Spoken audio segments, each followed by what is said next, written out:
அகிலம் டிவி நேயர்களுக்கு வணக்கம். இன்றைய பிரதான செய்திகள். முதலில் தலைப்புச் செய்திகள். எரிபொருள் விலையில் இன்று ஏற்பட போகும் மாற்றம். சிக்கலுக்குள்ளான புதிய லிபரல் வாதத்தை கையில் எடுக்கும் அரசாங்கம் எழுந்துள்ள விமர்சனம். லஞ்ச ஊழல் ஆணைக்குழு வெளியிட்டுள்ள முக்கிய தகவல். செம்மணியில் புதைக்கப்பட்ட பச்சிளங்குழந்தைகள் பிரான்சில் இருந்து நீதி கோரிக்கை. கணவனின் அவசரத்தால் நடுவீதியில் பலியான மனைவி, துயரில் கதறும் குடும்பம். அங்கோலாவின் தலைநகரில் ஆர்ப்பாட்டம், 5 பேர் உயிரிழப்பு. உக்ரைன் சிறைச்சாலை மீது தாக்குதல், பலியானவர்களின் எண்ணிக்கை அதிகரிப்பு. இந்தியாவின் டிஜிட்டல் அடையாள அட்டை விவகாரம் உயர் நீதிமன்றத்தில் மனு தாக்கல். குடும்பஸ்தரின் உயிருக்கு எமனாக மாறிய பழம். தொடர்பன விரிவான செய்திகள். நாட்டில் தற்போது நடைமுறையில் உள்ள எரிபொருள் விலையில் திருத்தம் மேற்கொள்ளப்படலாம் என தெரிவிக்கப்படுகின்றது.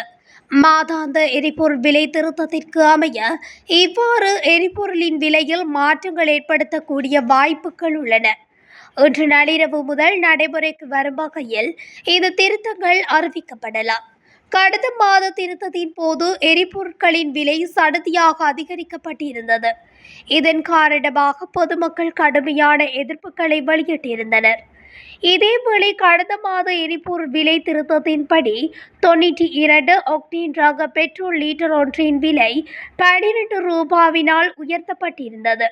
92 ஒக்டேன் ரக பெட்ரோல் 1 லிட்டரின் விலை 293 ரூபாவிலிருந்து 305 ரூபாவாக உயர்த்தப்பட்டது.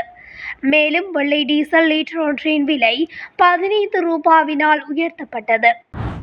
அரசாங்கம் மக்களால் வெறுக்கப்பட்ட குப்பையில் போடப்பட்ட புதிய லிபரல் வாதத்தை மறைமுகமாக பரவலாக்க முயல்வதாக பேராசிரியர் அர்ஜுன பராக்கிரம அரசாங்கத்தை நேரடியாக விமர்சித்துள்ளார்.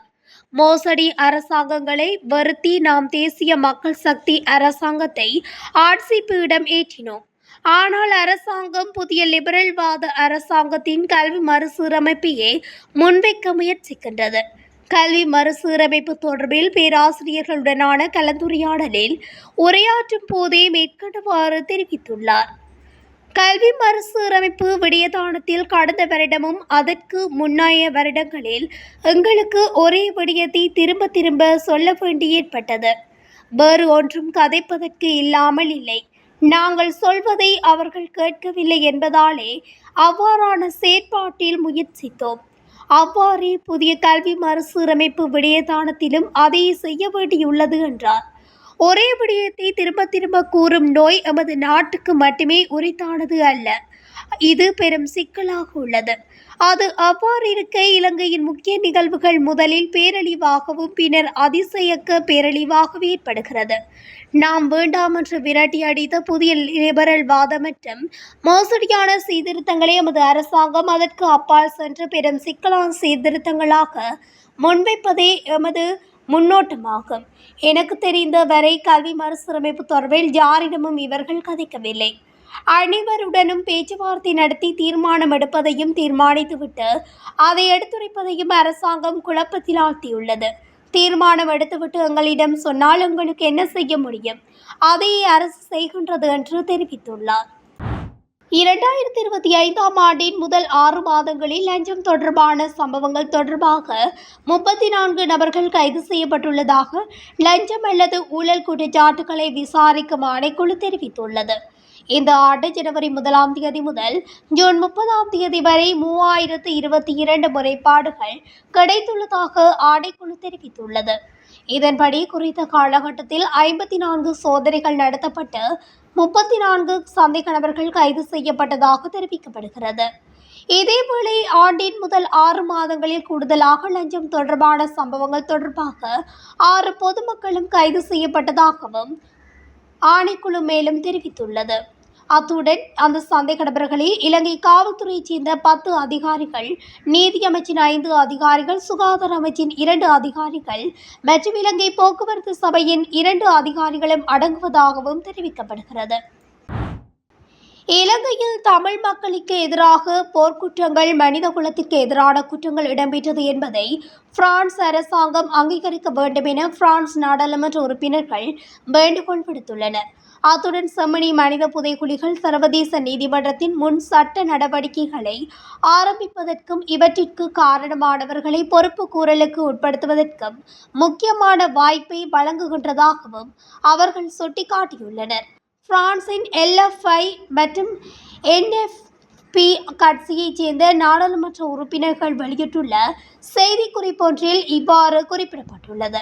மேலும் அந்த செய்திக்குறிப்பில் தமிழர்களுக்கு எதிரான தசாப்த கால விசாரணைகளை கண்டித்துள்ள பிரான்சின் நாடாளுமன்ற உறுப்பினர்கள் நீதி, உண்மை மற்றும் இழப்பீட்டுக்கான உரிமையை வலியுறுத்தியுள்ளனர்.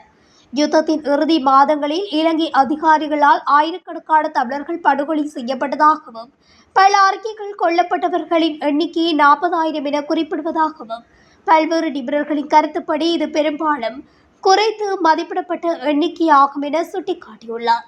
பொதுமக்கள் வசிக்கும் பகுதிகள் மீது கனரக ஆயுத தாக்குதல்களை மேற்கொள்ளுதல், சட்டவிரோத படுகொலைகள், பாலியல் வன்முறைகள், பலவந்தமாக காணாமல் போகச் செய்தல், சித்திரவதை மற்றும் போதிய மருத்துவ உணவு வசதியின்றி தமிழர்களை இடைத்தங்கள் முகாம்களில் அடைத்து வைத்திருத்தல் போன்றவற்றில் இலங்கை அரசாங்கம் ஈடுபட்டது என பல ஆவணங்களை மேற்கோள் காட்டி பிரான்ஸ் நாடாளுமன்ற உறுப்பினர்கள் குறிப்பிட்டுள்ளனர்.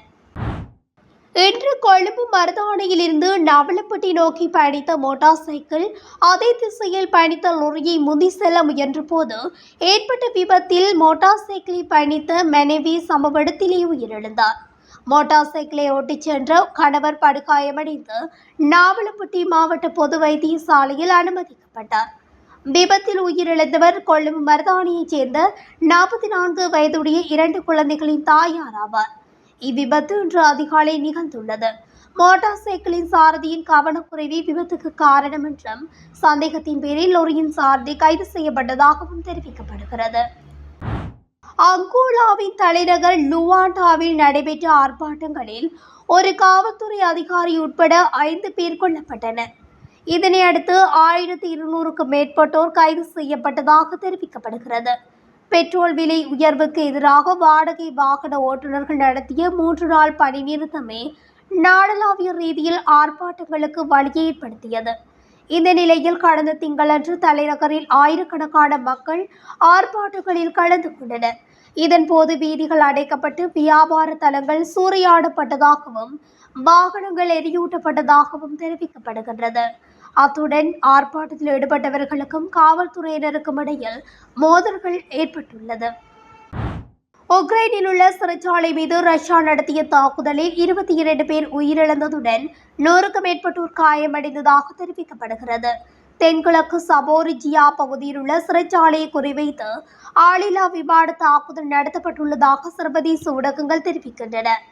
அத்துடன் சிறைச்சாலை கட்டிடம் சேதமடைந்துள்ளதாகவும் தெரிவிக்கப்படுகிறது. தாக்குதலில் சிறைச்சாலை கைதிகள் 17 பேர் கொல்லப்பட்டதாக முதற்கட்ட தகவல் வெளியாகியிருந்த நிலையில் தற்போது பலி எண்ணிக்கை 22ஆக உயர்வடைந்துள்ளதாக தெரிவிக்கப்படுகிறது. இந்திய அரசாங்கத்தின் மானியத்துடன் கூடிய தனித்துவமான டிஜிட்டல் தேசிய அடையாள அட்டை திட்டத்தை செயல்படுத்துவதை நிறுத்துவதற்கு உத்தரவிடக் கோரி உயர் நீதிமன்றத்தில் அடிப்படை உரிமைகள் மனு ஒன்று தாக்கல் செய்யப்பட்டுள்ளது. சமூக ஆர்வலர் வீணா அமானே ரிசாட் ஜமீத் தாக்கல் செய்துள்ள இந்த மனுவின் பிரதிவாதிகளாக ஜனாதிபதி, பிரதமர், அமைச்சரவை உறுப்பினர்கள் உள்ளிட்ட தரப்பினர் பெயரிடப்பட்டுள்ளனர். இந்தியாவுடன் 2022ஆம் ஆண்டு மேற்கொள்ளப்பட்ட புரிந்துணர்வு ஒப்பந்தத்தில் செய்யப்பட்ட ரகசிய திருத்தங்கள் இலங்கையின் டிஜிட்டல் அடையாளம் மற்றும் பயோமெட்ரிக் தரவு அமைப்புகள் மீது வெளிநாட்டு கட்டுப்பாட்டை அனுமதிக்கின்றது எனவும் இது தேசிய பாதுகாப்பு மற்றும் தரவு இறையாண்மைக்கு அச்சுறுத்தலாகும் எனவும் மனுவில் குறிப்பிடப்பட்டுள்ளது. இந்த திட்டம் பொதுமக்கள் அல்லது நாடாளுமன்ற ஆலோசனை இல்லாமல் செயற்படுத்தப்படுவதாகவும் இந்த திட்டம் குறித்த அமைச்சரவை முடிவுகள் பல அரசியலமைப்பு விதிகளை மீறுவதாக மனுதாரர் குறிப்பிடுகிறார். குடும்பஸ்தர் ஒருவர் தொண்டையில் தூரியன் விதை சிக்கி உயிரிழந்துள்ளதாக ரத்தினபுரி காவல்துறையினர் தெரிவித்தனர்.